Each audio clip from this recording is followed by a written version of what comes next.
to talk to you today about our prayer journal. I've been mentioning this a lot in our Bible studies, and the other night when I was speaking to a group of ladies on a Monday night, I showed them what my prayer journal was all about. Let me just be honest with you right off the bat. I have struggled with this for years, and I can probably show you many notebooks that I have started throughout the years of my prayer journals, but it seems like in the last few years, the Lord has really given me victory in this area. This isn't fancy what I do, and you can adjust what you do to it. But what I'm finding is that ladies that talk about prayer and their prayer time, they're completely clueless as to what to do.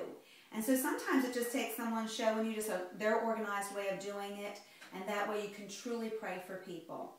I was encouraged the other day when my husband came home from a meeting that he has with some men that they're in a little group together and they're trying to spiritually encourage each other. He came home late one night and he said, "Deanna," he said, "those men prayed for you. They really prayed for you."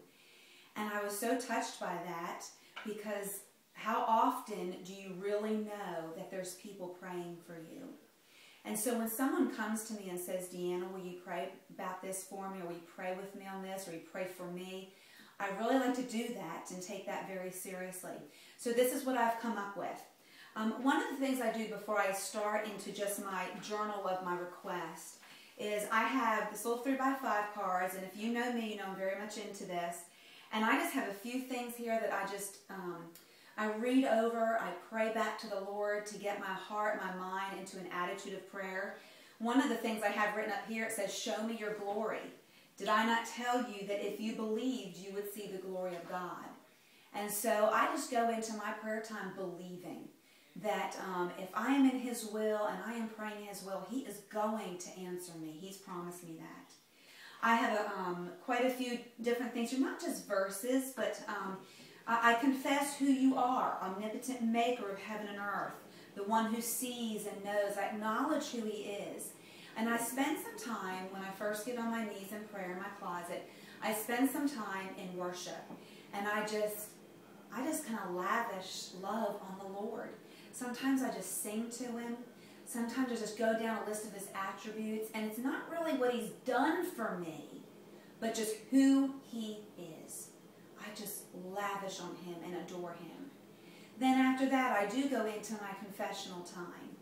And I think we need to get away from this idea of, let me wait till, my nighttime prayers to confess all my sins. We should be confessing as we go through the day. But there is a time in our prayer time where we do confess, and we say specifically. A mature Christian is going to move past that. I confess all my sins. Please forgive me all my sins.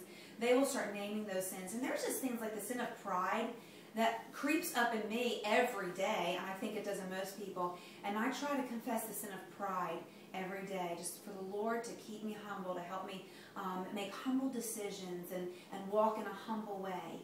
And some of my verses go along with that too. So once I've gone through my time of confession, I go through my time of thanks. And that seems to be the easiest thing for me to do, just listing from top of my head to the bottom of my feet, things I'm thankful for, family, just provision, my mind, just, as my husband mentioned this morning in our Sunday school class, sanity. So I go through thanks. Then it comes to the supplication time.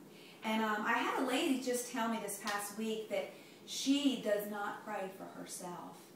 And I said, "Oh, no. I said, He wants us praying for ourselves. But before I get to praying for myself, I pray for others." And so I have on the front of my journal here that daily I pray for my husband and kids. And I have a picture of here with my husband that keeps me a reminder to pray for him, and a little booklet that tells me how to pray for my husband since he's in ministry. Pray for my children, just all their different needs. If they're doing something wrong, that God will reveal that to us. And then I have a Monday through Sunday of what I pray. And so on Monday, I pray for my friends and my family. I have a handful of girlfriends that I've had in my life for quite a few years, and I pray specifically for them and their needs every Monday, as well as my family and my husband's family.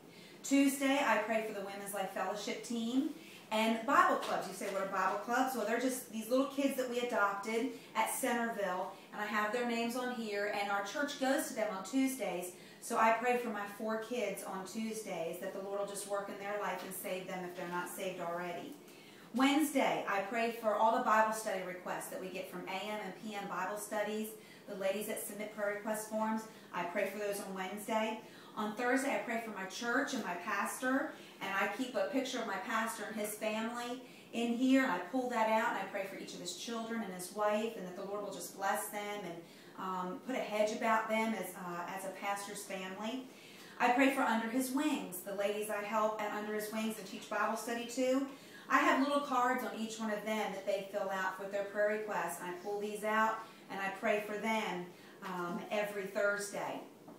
Friday, I pray for pastors' wives. I have a list of pastors' wives in our area and requests that they've sent to me. I pray for them on Fridays. And I pray for my board of directors for the ministry. I pray for them on Friday. Saturday, I try to just focus prayer on the ministry and that God will give me direction, though I do pray for that a lot. Throughout the week till I make sure on Saturdays I focus prayer on that. And then Sunday I do a little different. I really don't go into a time where I ask Him for things. I just try to spend time in worship and just thinking about Him and just talking to Him and just giving Him the worship that He's worthy of. And that's how I go throughout that. Then I open up. You know, I have in here all different sections. I keep here on Wednesday nights, my church keeps a prayer list going. And I put this on the inside cover here so I know when I pray for my church the people and the needs there. In my first section here, I even put some verses here that I claim about prayer. Jeremiah 33:3 is a great one.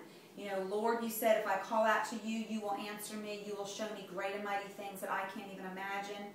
And then I have a list of things here of just some prayer requests. This is just something that someone encourages to pray for ourselves. I put a little note in there. Then I have my prayer requests that they come, you know, people will just email or in church will say, hey, Deanna, will you pray for something? And I try to jot it down somewhere, and then it goes right into this section on my prayer list, and I try to pray for those each week. And then I have ministry requests, things that come up with the ministry, just different people that, you know, email, it has to do with the ministry. I'll try to pray for them each week there. So when someone says to me, Deanna, I tried praying and I was done in 5 minutes. I don't sit there in judgment. I understand. I've been there many times myself. But I found that when I organize my tools and my materials and I take all this with me into my prayer closet and I lay it out, I find that when I do this, my prayer time is much more effective. It says in the New Testament, the effectual prayer of a fervent man or woman availeth much. Well, I want my prayers availing much, so I want them to be effective.